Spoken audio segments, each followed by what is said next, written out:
You know that feeling you get when you talk to someone who's genuine?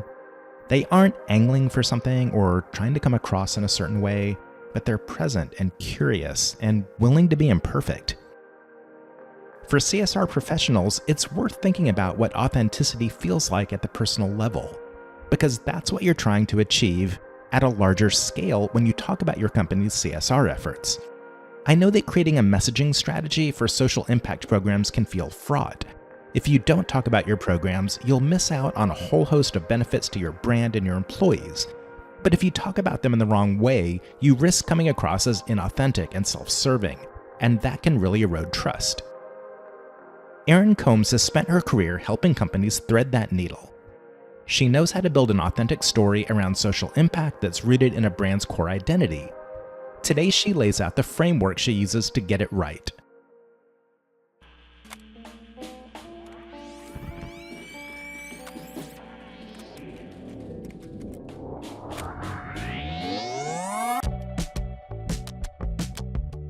Welcome to Impact Audio. I am Sam Caplan, Vice President of Social Impact at Submittable. I'm joined today by Erin Combs, founder of Artio Strategies. Erin has spent the bulk of her career in social impact and marketing at big brands like Amazon, Starbucks, and Lyft. She specializes in helping companies talk about their CSR programs in a way that puts the impact front and center.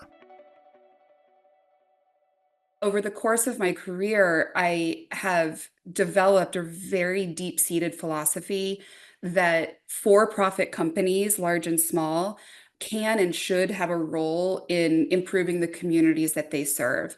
And so that has sort of driven my career into CSR, into really helping companies think about CSR better or differently and helping them talk about what they're doing in a really effective way.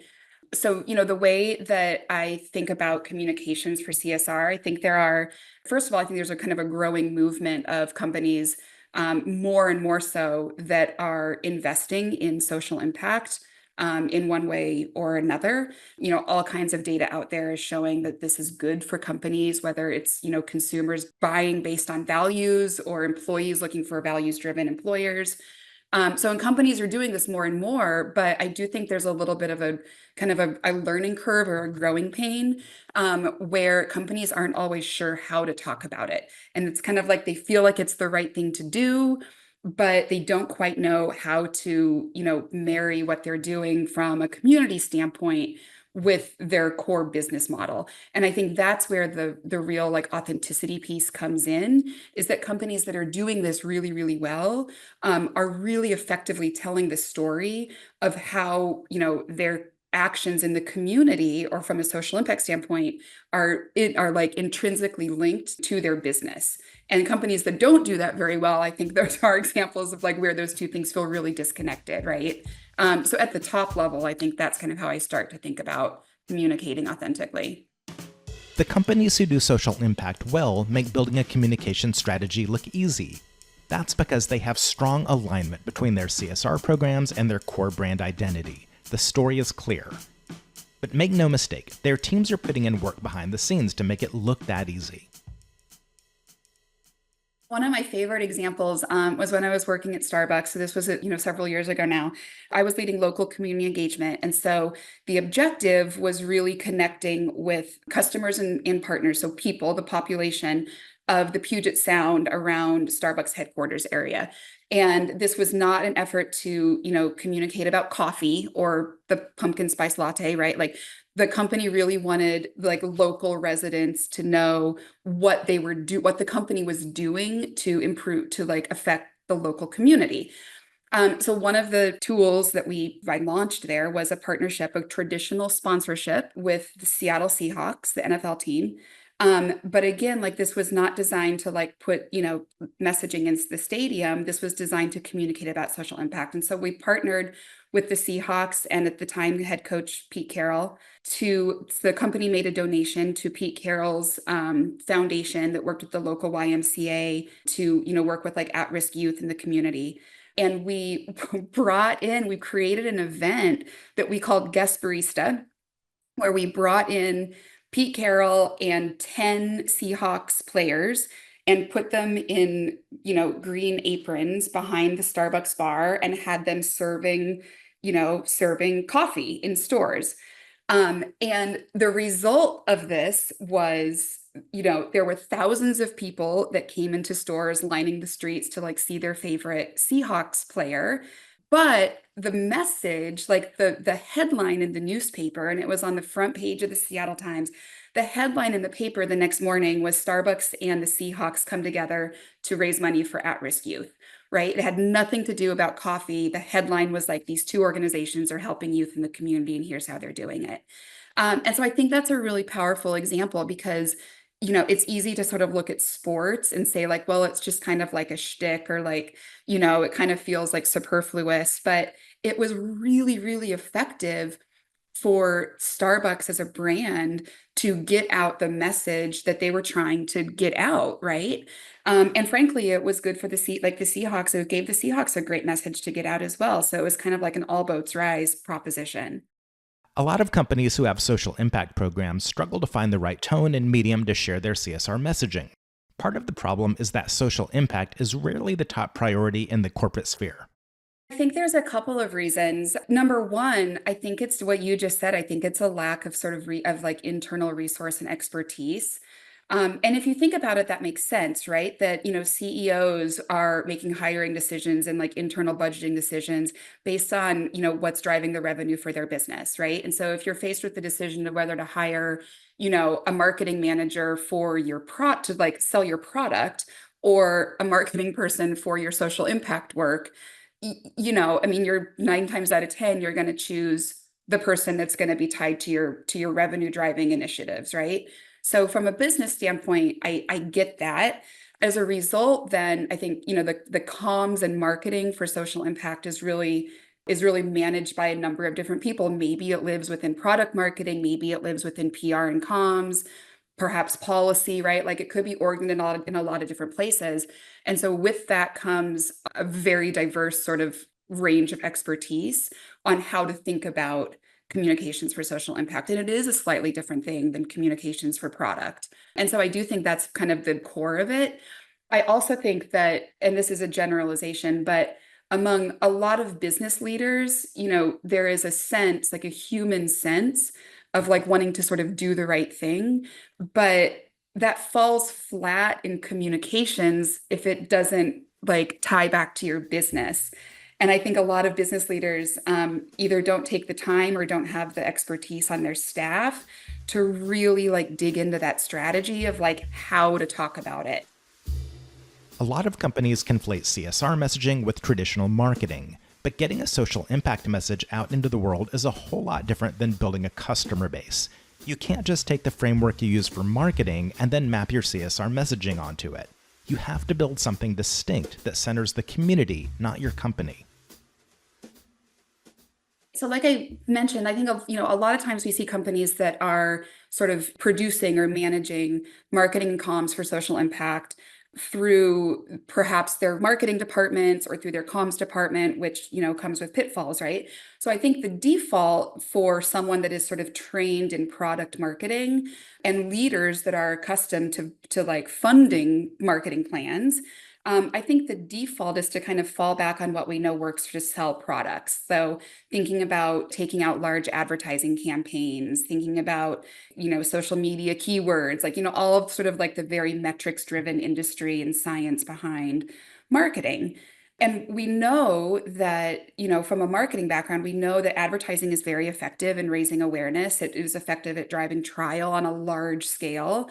But that is a different sort of beast, and that's a different outcome that you're looking to drive when you're talking about social impact. You're not trying to get someone to buy something when you're talking about social impact. You're really trying to affect their hearts and minds, right? And what we know about advertising, as an example, is that advertising is one of the least trusted mediums out there. Social media is one of the least trusted mediums out there. And so I do think that there is a real place and a role for, all of these communications channels to communicate about social impact.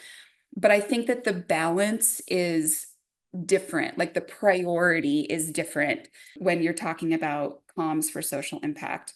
To give an example, one of the tools or kind of the strategies that I've used and that I work a lot with clients on is thinking about leaning into partnerships. And that could be nonprofit partnerships, that could be traditional marketing sponsorships, but thinking about like how you sort of put your message in the voice of a third party so that it's not just you taking out an ad and saying like, aren't we great? But you're working with another trusted brand, whether that's a nonprofit or community organization or a sports team, which are beloved in a lot of cities, right? How are you partnering with like another brand to get your message out there? And then you have that sort of third party validator. So that's a lot of the work that I think about, as well as like what are the other channels besides the traditional kind of paid advertising and like social media to talk about social impact. These days, the public has a good nose for sniffing out PR masquerading as CSR. So, as important as the mechanics are of how to get your message out, the message itself has to make sense coming from your company. If your intentions aren't authentic, your efforts will ring hollow.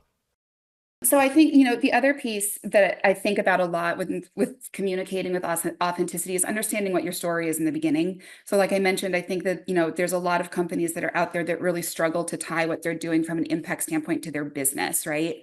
One of the examples that I love was working at Lyft from my time there. I was there before the company went public, before the company had a really formal, crystallized social impact platform. And so a lot of what we were doing from a social impact standpoint was happening in the local regions. And so in the Pacific Northwest, we identified, there is a real, as many West Coast cities have, a real kind of homelessness housing crisis in the city. It is the number one problem that social problem that residents identify in the local community, at least at the time. When we started to sort of digging in to see like how we can affect this, we learned that the number one reason that people decline the offer of shelter is because they don't have transportation to get there. And so once we learned that, it was like, wow, like this is a problem that as a transportation company, Lyft can uniquely solve, right? And so we at Lyft ended up partnering with a family homeless shelter called Mary's Place here in the Seattle area and offered rides to any woman or family that needed transportation to shelter in order to help get them there and solve that gap. And what that did was it started with like a really authentic, like, here's the problem, here's how this company uniquely can solve the problem. And so when we went out publicly to talk about it, it just made sense, right? It was like, wow, like here's this company that's using their, corporate assets to like really make a difference in the local community. And it was well received. And like things like that really helped to shift the perception of Lyft in this area. And now that actually is sort of Lyft's social impact model, is looking at like how can transportation solve real world problems. So I think it's a great example of like really thinking about like authentic communication or like authentic CSR efforts because it makes sense for the business and it solves a problem. When it comes to corporate social impact, the story is all important. You've got to be clear about how your CSR programs fit into a bigger narrative of the change your company wants to create in the world. Cutting a check is not enough. There is an expectation that that company writes a check, but from a communication standpoint, like writing a check is not very interesting. It just kind of it just kind of falls flat. It doesn't have the heart like we talked about before. It's not very interesting to the media. I mean, you don't know the number of companies that I've talked to that want to send a press release for every donation that they make, but I mean, it's not newsworthy, right? And so companies really need to figure out kind of how to put their money where their mouth is, like how to really like boots on the ground, like demonstrate what they're doing above and beyond writing a check. Not that writing a check is not important. For CSR practitioners, there are two layers to measuring the success of your programs. The first is whether the efforts are making the community impact you intend. The second measure is how you spread the word about those programs, and whether the story you tell has the effect you want it to have. Measuring comms, like measuring the impact of social impact and measuring comms for social impact is a very different thing than measuring comms for product. But I do think it's possible. It does go back to being clear about what your expected outcomes are in the beginning, so so you have a plan in place to measure it. So, for an example, a lot of companies are investing in social impact to strengthen their connection with employees or to strengthen employee engagement, as an example. If that is a company's goal, how are you talking to how are you measuring that? Like, are you measuring that through attendance at events? Are you measuring that through volunteer hours? Is it through, are you doing surveys to ask your employees what their perception of their employer socially is? Like really being clear about like what you're expecting to drive in the first place so that you have a plan to measure it. And so it's not like an afterthought. So I do think it is possible to measure social impact outcomes. For comms for social impact, it is a little trickier, but still very possible. At Amazon, part of what we did at Amazon was really take a data-driven approach to messaging. And so we would go out and we would do qualitative and quantitative data collection to ask consumers or ask the public, what do you think of XYZ programs or like message points or whatever it was? And then is it working or not? And people will tell you. I mean, there are ways to get at that data. Admittedly, not every company has the budget to conduct like the level of research that Amazon does, but it is definitely possible to measure in, ways large and small. For companies who conflate the impact of CSR programs and CSR communications, the messaging often doesn't get the attention it needs. They put out a once-a-year impact report. If you're really looking to get your social impact story into the world, that isn't going to cut it. A lot of companies are required to do impact reporting, whether that's for like regulatory purposes or shareholder purposes, whatever it is. One of the misconceptions I frequently hear is that companies will produce an impact report, which is a great tool, but that's kind of the end of their communications strategy, right? It's like, well, we have this impact report and that's and it's like, why don't people know what we're doing, right? And I think that's like a big misconception, is that the notion of like impact reporting gets sort of muddled or like intertwined with what a real communications strategy looks like. And so I've talked with some of my former employers and some clients that, will come and say, we're going to produce this impact report. And it's like, well, great, but the impact report needs a campaign of its own. Like it needs like a comm strategy of its own to get it out there, right? So that is one misconception that I would say. And I do think the other misconception that I would say, I think when we talk about marketing usually has dollars attached to it, and particularly in large companies. And for social impact, I do think that companies often overestimate the amount of budget that they need to communicate effectively about social impact. And so I think that's the other maybe, sort of myth or takeaway that I would offer, is that it is very possible, sometimes even preferable, to build social impact comms and marketing plans on a much smaller budget than product marketing takes. Although a traditional marketing plan doesn't map one-to-one onto a CSR comms strategy, some of the motions are the same. After you develop the message, you've got to get internal alignment and then a way to deliver the message to your audience.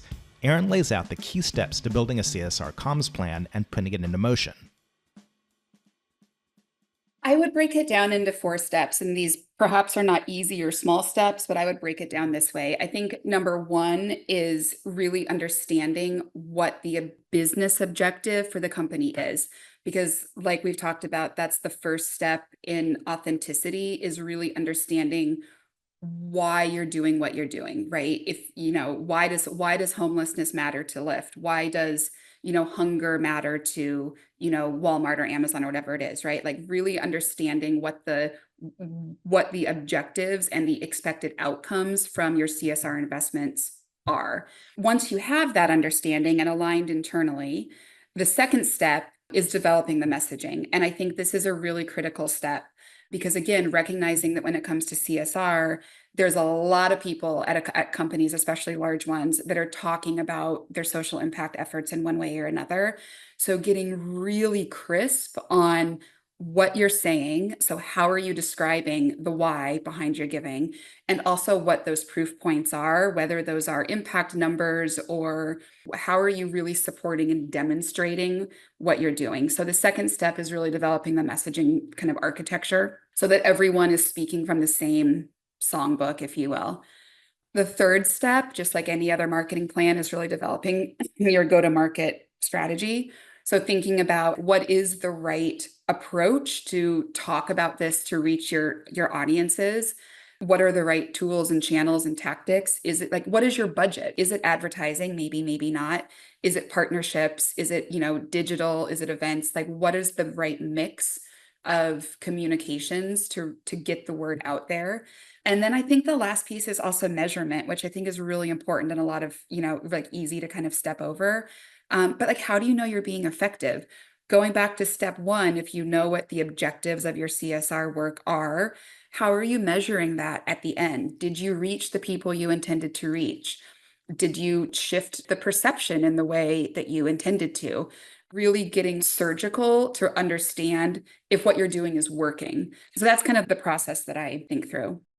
That first step is vital. You've really got to make sure you have a deep understanding of why your organization is doing CSR. Why is your organization uniquely suited to address a certain cause?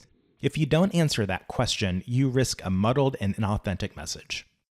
If you don't believe what you're saying, if it just, if what you're saying isn't actually authentic, it will never read authentic. Like it has to actually mean something and make sense on the forefront.